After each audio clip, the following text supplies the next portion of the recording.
Hey guys, chess openings for beginners.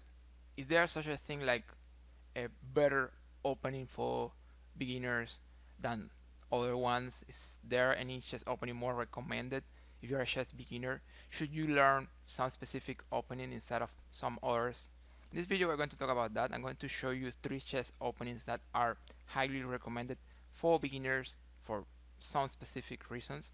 And also I'm going to tell you those reasons, like why this opening is good, and why you should learn it or why you should try it. And then I'm going to do the same thing with the other 2 openings that I want to share with you today. And also I'm going to give you like an introduction, right? Like you're going to get the general idea so you can try it in your games.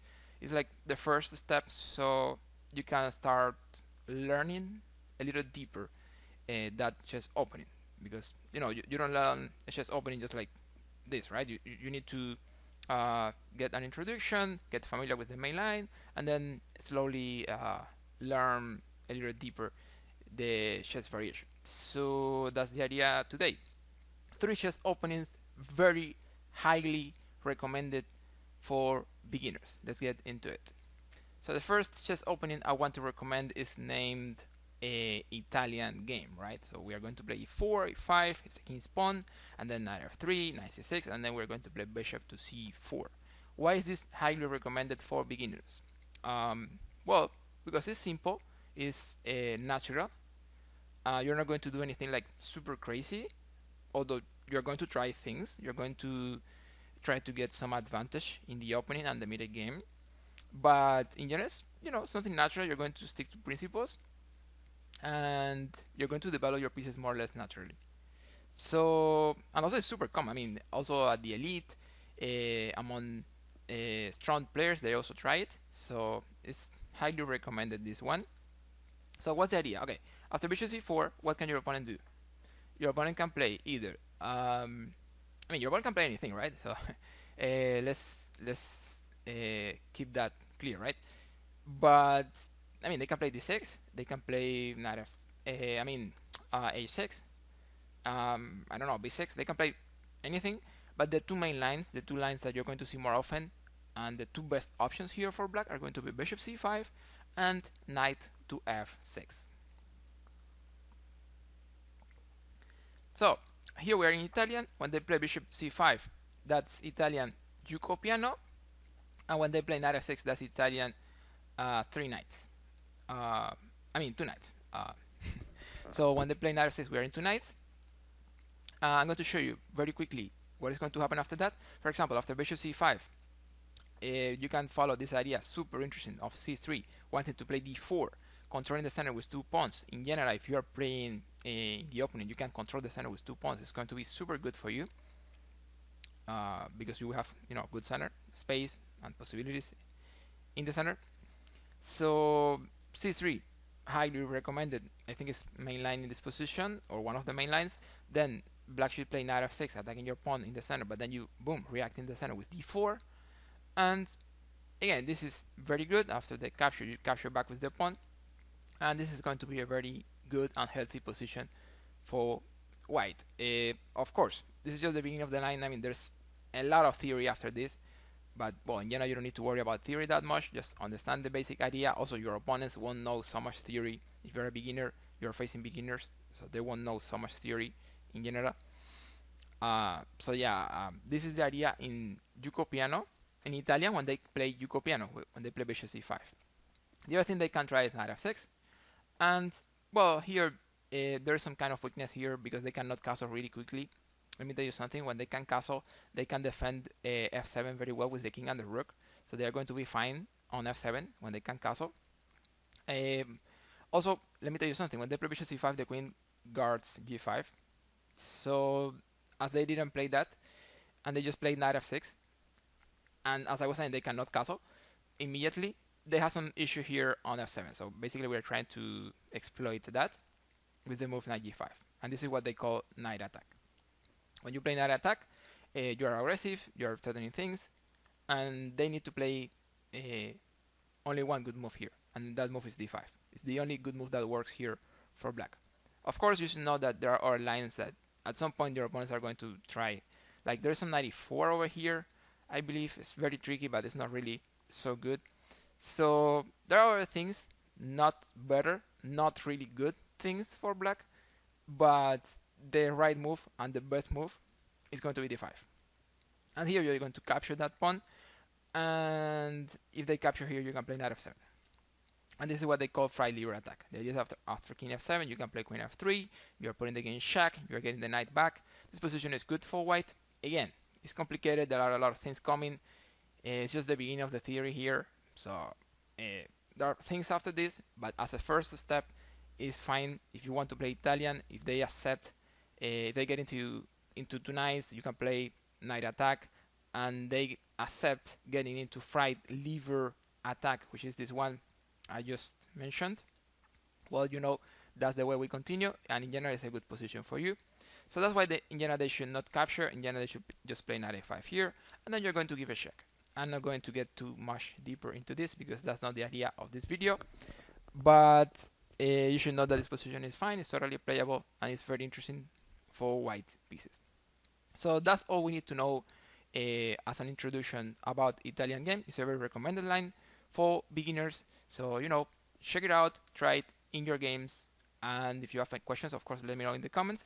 But again, very recommended, very interesting, very natural. Let's get into another line with white pieces if you are a beginner. The other line I want to show you is what they call London system, and it's going to be like this: d4, d5, knight f3, knight f6. You're going to develop your bishop over here, right? So you start with a queen's pawn, and you develop your minor pieces like this. Here, of course, black can play anything, right? But let me tell you the reason why London system is highly recommended for beginners, and it is because more than an opening, London is a setup. It's a system, right? As the name says. So basically, you don't really need to worry that much about how black develops. You don't really care that much about that, because no matter how they develop, you are going to use the same setup. And the setup is like this: a pawn here, right? So you're going to create like a pyramid, like some kind of triangle over there, but aiming for, you know, the center. So your central pawn is going to be super solid, super well defended. That's a good thing. And also your bishop, your light squares bishop is going to be on d3, and your queen knight is going to be on d2. So something like this is going to be perfect. That's what we do in London system. That's how we develop pieces, right? The pyramid in the middle, bishop knight, and we're good. That's basically what we're doing. Of course, it's not like 100%. I don't care about what my opponent is doing, right? They are threatening something, or they are just blundering something. Of course, then we are going to change. But in general, if they are just developing pieces, well, we can just continue with our setup. And so that's why it's very recommended, very easy to learn this London system. But not only about the opening and about how easy it is to learn, it's also about the meta game. In the meta game, the plans are also very clear and very simple, because your pieces are going to be in a very good position. So in the meta game, you're going to have ideas like, let me advance a little bit, like c5, e3, knight c6, and develop your knight, and then after e6, c3. So once you're in the meta game, you're going to have ideas like, let's say your bishop is coming over here. You will have ideas like knight e5. You will have ideas like the knight to f3. You will have ideas like your queen coming to e2. Of course, I'm assuming you already castled kingside. And as you can see, it's very easy to play, right? You're going to use this square a lot. In some positions, you can be super aggressive, right? You can play even g4 and g5 at some point, because you feel you can bring your queen over there. In some other positions, you can bring your knight to e5, and instead of putting the queen on e2, I'm assuming the bishop on d3 again. So instead of putting the queen on e2, you're going to put queen f3, queen h3, pressure here, and then this plan I was highlighting of g4, g5. So basically the idea is that you have pressure here. The knight is a defender, but then with g4, g5, you're going to get rid of the knight. We're going to see examples about this eventually in the channel, but the idea is that you have many good possibilities. And also something great: you can be as aggressive as you want, or as positional as you want, right? So if you don't want problems, just develop your pieces naturally, control the center, and make progress slowly, all good. But if you're an aggressive player, you can also do that in London system. So you can do ideas like that one of the queen coming over here to put pressure there. So again, London system highly recommended. This is how you play it. Let me show you very quickly some idea about things that can happen in a London system. Again, it's just an introduction. There's much more behind this, but again, this is actually easy to play if you like this kind of positions. It's not very complicated. Let's say they develop like this. Very often you're going to put the bishop here, right? So if they trade, you capture back with h, and you open the file, and then your bishop come in, pressure over there, right? Fire on the king side. So in general, they won't trade. At least until you castle, they won't trade. That's what usually happens. So let's say bishop g3, they castle. Of course, you develop the bishop, right? We already mentioned this development thing. And they play queen e7, for example.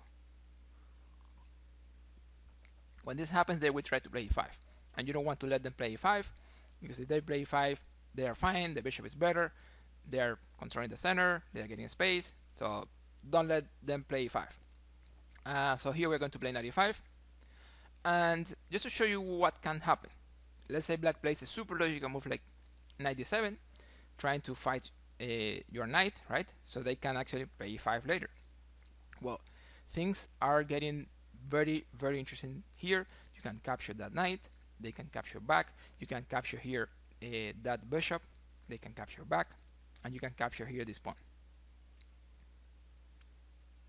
They can capture back, and this position is crazy interesting because you are winning the game surprisingly, right? Like suddenly this is game over. I mean, at a very high level, this is decisively winning for white, almost. Although I understand that among beginners is not that easy. But let me show you why this is so good. If you can sacrifice your bishop on a7 and you can bring a knight to g5 and you can bring a queen to h5, in general you have very good attack possibilities. Well, that's something you can do here in this position. As you could see, something I want to highlight is that black has been playing very natural and normal moves, right? They have not done any mistake, any blunder. They have just been developing pieces, trying to play e5, trying to get rid of your knight in the center, and suddenly they have been lost. That is going to happen in London also a lot, that you play normal development, not natural moves, your opponent is doing the same thing, and suddenly you're winning the game because they are falling into something very good for white. Well, finally, let me show you how this is winning, right? Because probably you don't understand what I'm saying. Like a knight coming here, that's not a bishop, right? That's a knight. So why do I say that? So let me show you. You're going to play bishop a7 here, and you're going to play queen h5 here, right? Now there is a pin.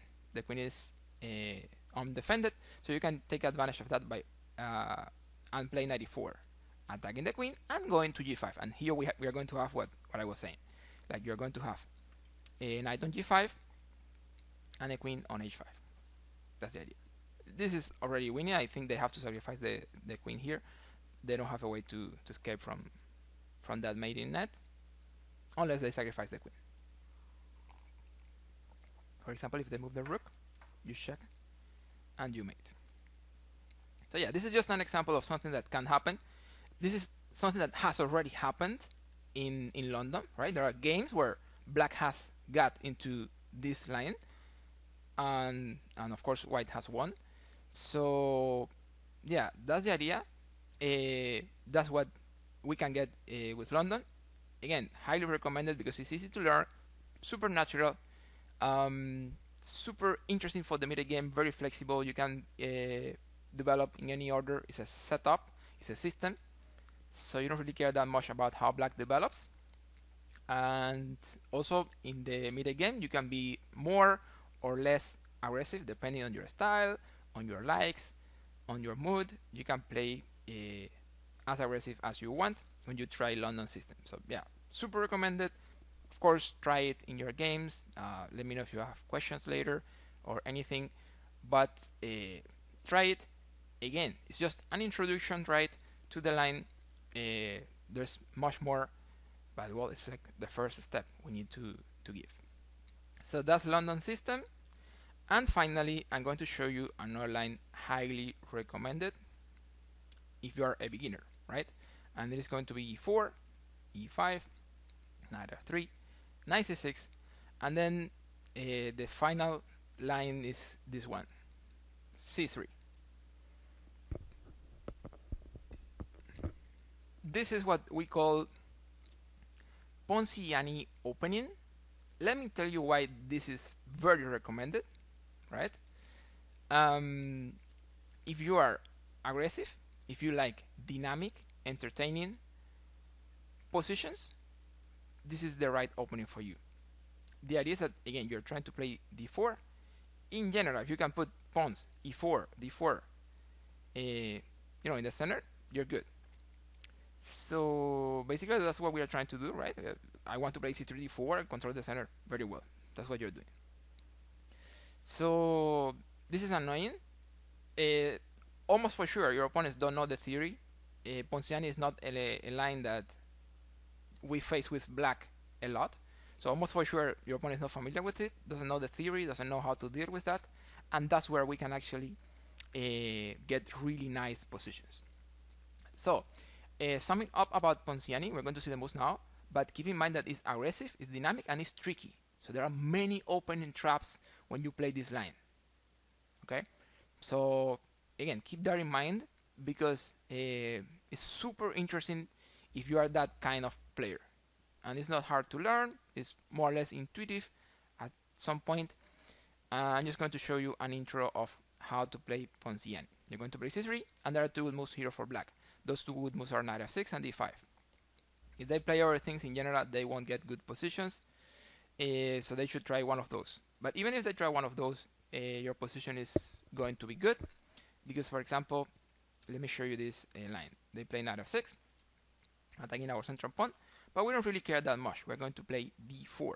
The secret here is that if they take one pawn, you advance the other. So I'm talking about these pawns. If they take here, you advance here.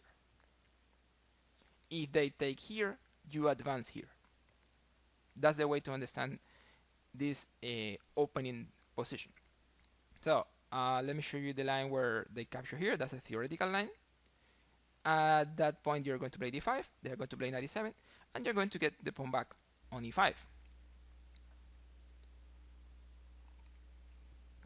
Here, they should try the move knight g6. It's basically the only good move they can play in this position. But well, as you can imagine, that's not so easy to play. If you don't know the theory, you might try other things. So let me show you what many opponents will try. For example, d6. I'm just going to show you one. This is one simple opening trap that we can have here in Ponziani. As you can see, the position is decisively winning here after this mistake. I mean, the position is equal. d6 totally decisively won for white now. And they just played d6, which is a normal development move that anyone could try. So that's the thing with Ponziani. It's very easy to get into a trap and lose everything very soon. That's why I strongly recommend it for beginners. Again, this is only the top of the iceberg. It's only one opening trap. There are many opening traps in this line, right? I'm just going to show you one really nice opening trap. If they get into this, you're going to play bishop b5 check. The problem is that he's very weak on this diagonal, and also there is a knight hanging over here. So we're going to take advantage of these things. They can try c6. It's basically the only thing they can play. And you're going to capture that pawn, of course.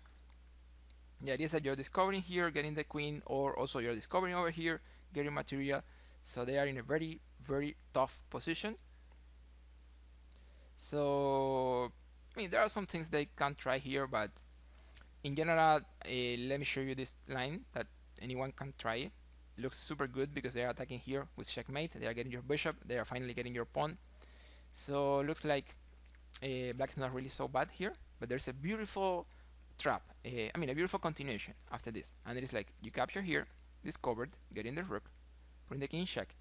They might think, I move my king, and then if he promotes, I'm mating, so I'm good. So they might try this, but there is a surprise, and it is like this.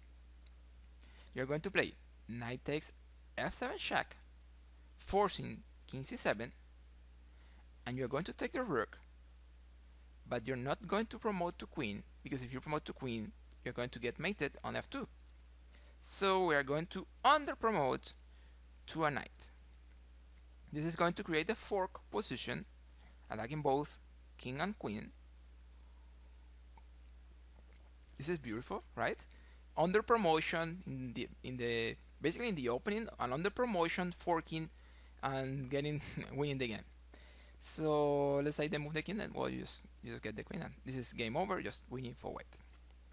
So yeah, that's only one opening trap that I wanted to show you in Ponziani, but well, that's the idea. You know, that's Ponziani, play c3 and try to play d4, and there are many tricks and traps. It's very dynamic, very entertaining, very aggressive, and there are many opening traps. It's easy to play, easy to learn, and your opponent almost for sure is not familiar with it. So again, you can try this. It's just like a first step, right? So you need to learn much more if you're really into it, if you really like it.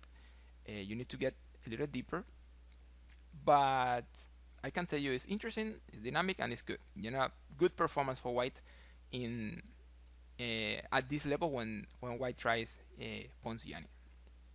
So that's the idea, guys, for today. Those are three openings that I strongly recommend if you're a beginner.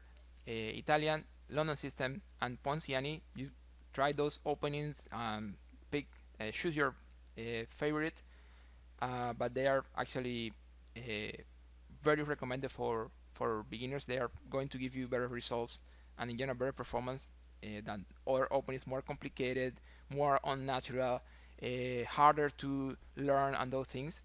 So I hope this has been helpful. Give me some like, subscribe to the channel if you think this has been interesting and good. I don't know if you have any question, leave it in the comments. And that's it. Thank you very much, and I catch you guys in the next.